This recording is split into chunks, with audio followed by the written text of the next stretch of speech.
বঙ্গ BJP নেতৃত্বকে লাগাতার অনুপম হাজরার এইভাবে আক্রমণ এবং অন্যদিকে গতকাল যেমনটা আমরা দেখলাম শাহ নাড্ডার সফরের মধ্যেই কেন্দ্রীয় সম্পাদকের পদ থেকে সরিয়ে দেওয়া হলো অনুপম হাজরাকে। আর পদ খুইয়ে মধ্যরাতে তাৎপর্যপূর্ণ দাবি অনুপম হাজরার, পদ থেকে সরাবার ঠিক 3 ঘন্টার মধ্যেই বার্তা, কিছু শর্ত মেনে চললে আবার সব আগের মতো। সোশ্যাল মিডিয়ায় পোস্ট বিজেপির অনুপম হাজরার।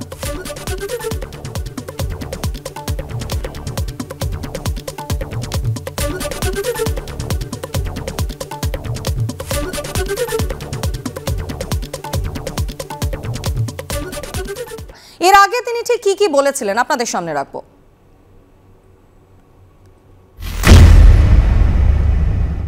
রাজ্য সভাপতিকে পরামর্শ, আপনি নিজের এরিয়াতে কনস্টিটিউয়েন্সিতে একটু মন দিন, পরের বারে জিততে পারবেন কিনা সেটা দেখুন। যে আপনি আপনার নিজের এলাকাতে নিজের ওয়ার্ডে ঘুরে বেড়ান 20টা লোক নিয়ে, তার মধ্যে 18টা আপনার সিকিউরিটি, তো এই হচ্ছে আপনার অবস্থা। এর মধ্যে সেই ব্যক্তিত্ব থাকা দরকার যে নিজের সিদ্ধান্তটা নিজে নিতে পারেন, সেরকম একটা ব্যক্তিত্ব থাকা খুব দরকার। উনি যদি এখন সংগঠনের যিনি প্রধান হয়ে আছেন এখন, তার কথায় ওঠেন বসেন, তাহলে মুশকিল হয়ে যায়।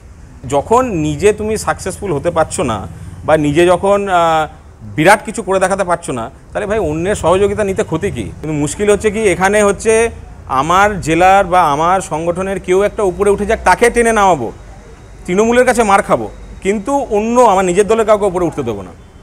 এই মেন্টালিটি যদি চলতে থাকে তাহলে ওই আপকি বার 200 পার বলতে গিয়ে ওই 77-এ আটকে যাবে।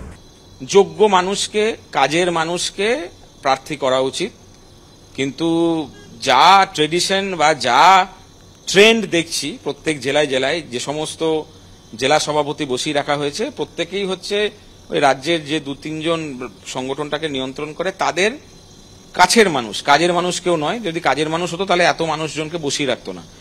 যোগ্য অযোগ্য মানে যোগ্যতার বিচার না করে স্থাবক বা কাছের মানুষ হলেই তাদেরকে জেলা সভাপতি করা হচ্ছে। তো আমি খুব রীতিমতো নিশ্চিত যে ওই লোকসভার টিকিট দেওয়ার ক্ষেত্রেও এরা যোগ্যতাকে জোর না দিয়ে কাছের মানুষগুলোকে টিকিট দেওয়ার চেষ্টা করবে।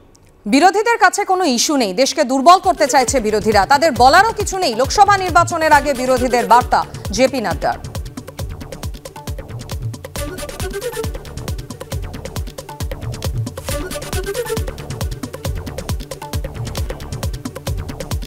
গতকাল কেন্দ্রীয় স্বরাষ্ট্রমন্ত্রী অমিত শাহর সঙ্গে ছিলেন বিজেপি সর্বভারতীয় সভাপতি জেপি নাড্ডাও। তিনিও বঙ্গ বিজেপি নেতৃত্বের সঙ্গে বৈঠকে ছিলেন এবং তিনি যে বার্তা দেন যে বিরোধীদের কাছে কোনো ইস্যু নেই, দেশকে দুর্বল করতে চাইছে বিরোধীরা, তাদের বলারও কিছু নেই। লোকসভা নির্বাচনের আগে বিরোধীদের উদ্দেশ্যে এই বার্তা জেপি নাড্ডার।